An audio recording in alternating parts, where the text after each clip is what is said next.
The Gospel of the Birth of Mary. References to Mary's Gospel. In the primitive ages there was a Gospel extant bearing this name, attributed to St. Matthew, and received as genuine and authentic by several of the ancient Christian sects.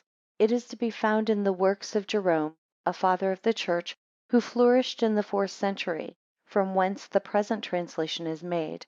His contemporaries, Epiphanius, Bishop of Salamis, and Austin, also mention a Gospel under this title. The ancient copies differed from Jerome's, for from one of them the learned Faustus, a native of Britain, who became Bishop of Riez in Provence, endeavored to prove that Christ was not the Son of God till after his baptism, and that he was not of the house of David and tribe of Judah, because according to the Gospel he cited the Virgin herself was not of this tribe, but of the tribe of Levi, her father being a priest of the name of Joachim.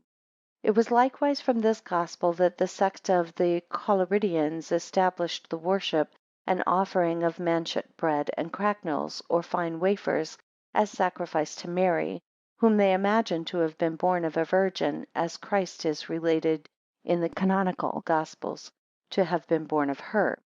Epiphanius likewise cites a passage concerning the death of Zacharias, which is not in Jerome's copy, viz., that it was the occasion of the death of Zacharias in the temple, that when he had seen a vision, he, through surprise, was willing to disclose it, and his mouth was stopped.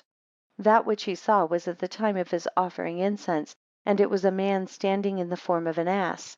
When he was gone out, and had a mind to speak thus to the people, Woe unto you! Whom do you worship? He who had appeared to him in the temple took away the use of his speech.